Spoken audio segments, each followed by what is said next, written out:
What is going on, Trash Talkers? We are back with another episode for you. In today's video, we're going to give you our draft profile and analysis for Purdue edge defender George Karlaftis. All that and much more coming your way right now!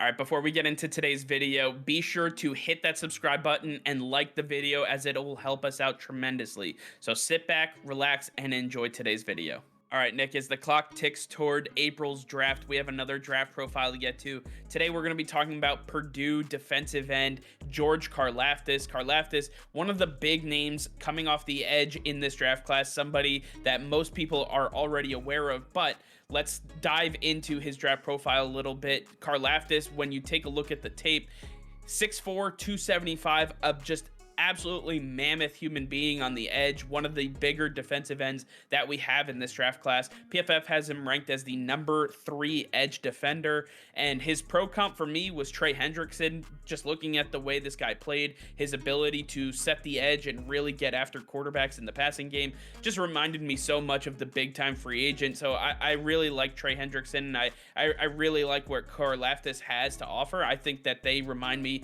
of the similar style of gameplay. When you take a look at the career stats of Karlaftis at Purdue, he played for 3 years and a total of 26 total games. He had 97 total tackles, 14 sacks, 29 tackles for loss, and 3 forced fumbles. This guy was an absolute wrecking machine, and he created havoc everywhere he went. Nick, tell us a little bit about the strengths and weaknesses of Karlaftis' game that he'll be able to bring to the NFL. Yeah, I think Trey Hendrickson is a great comparison for Karlaftis, because when you look at this guy's tape, you see just how explosive he is and the way he's able to use his hips, use his movement and his hands. It's absolutely incredible. He's especially great at the point of attack right as soon as that ball is snapped. This guy has one of the best bull rush moves in this draft class, and it doesn't matter how long a play goes on. He's like JJ Watt. The motor does not give up. This guy will hunt you down wherever you are. He is a guy that you want on your defense, a guy that you know that you can stand behind, because he is always going to be there. But Karlaftis, having only 14 sacks in 3 years, he's not the most productive guy, and he does have some weaknesses. He does struggle setting up and keeping the edge in the run game. This guy does have a great pass rush ability, but he does need to work a little bit more on the run game, especially if he's going to be a 3-4 defensive end. And he also needs to work on his finesse move. This guy is pretty much purely a bull rush defensive end, and that is only going to work against some of the more average and weaker offensive tackles in the league. But when you're going up against some of the bigger offensive tackles, they're going to absolutely command this guy, because they will keep him in front and he will not be able to bully his way into that backfield. Absolutely. I think there's a lot of upside to George Karlaftis, and he brings a lot to the table right off the bat. Definitely a day one starter for whoever drafts this guy. But Nick, you're right. That finesse move is pretty much the only thing keeping my pro comp from going from Trey Hendrickson to JJ Watt. I think he has that potential if he can add to his repertoire and his versatility to be able to utilize speed and quickness off the edge instead of just going to the bull rush every single play. But when you're taking a look at some potential teams that might be vying for Karlaftis, we start off with none other than the New York Jets. The Jets are looking for some help on this defensive line, with Quinnen Williams and Sheldon Rankins being the big free agency acquisition last year. That Karlaftis would help this Robert Saleh-led defense, and I fully expect that the Jets would want a guy of Karlaftis' size to be able to rush passers in their division and really help solidify the edge for this defense.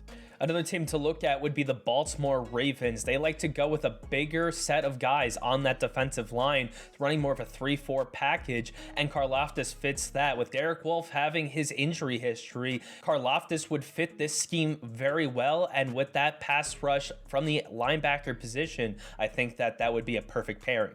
Another team to watch for would be the Philadelphia Eagles. The Philadelphia Eagles got that big trade with the New Orleans Saints, so now they're set up for the future. But the Eagles need to figure out the progression for who's going to take over for Brandon Graham. We saw Brandon Graham and Fletcher Cox both getting injured last year. That cannot be sustained throughout the rest of their careers, so we have to see some sort of succession plan. Insert George Karlaftis. I think he would be a big upgrade to this defensive line. He'd be a rotational piece right off the bat, but he would end up taking over for Brandon Graham, working opposite Derek Barnett in this system. It would be an absolute incredible feat for the Philadelphia Eagles if they could get Karlaftis. And then lastly, let's take a look at the New England Patriots. The Patriots are another team that like to go heavier on the defensive line. Lawrence Guy, Henry Anderson, these are some big defensive ends they have, and they're getting older. They're going to have to get replaced in a couple of years, and Karlaftis could learn a lot from these guys. And if he could really improve his game like we talked about, with him under Bill Belichick, the sky would be the limit for George Karlaftis. At the end of the day, like I said before, Karlaftis will be a day one starter. He's going to provide a ton of support and a ton of versatility to whatever team drafts him, but he's going to have to work on that finesse move. He's going to have to work on his abilities in the run game. And when you want to work for some of these coaches, John Harbaugh, Robert Saleh, Bill Belichick, these guys value versatility, especially when it comes to their defensive players. And he's going to have to really work hard on setting the edge in the run game if he wants to play for any of these teams long term. But I want to hear from you guys. Let us know in the comments down below what you think of George Karlaftis, who you have as your pro comparison for him, and where you would like to see him get drafted. All right, well, that's going to be all for now. Thank you all for watching. Be sure to like this video and subscribe to the channel if you haven't already. Hit that notification bell. We go live every single day. That'll be all. Peace and love.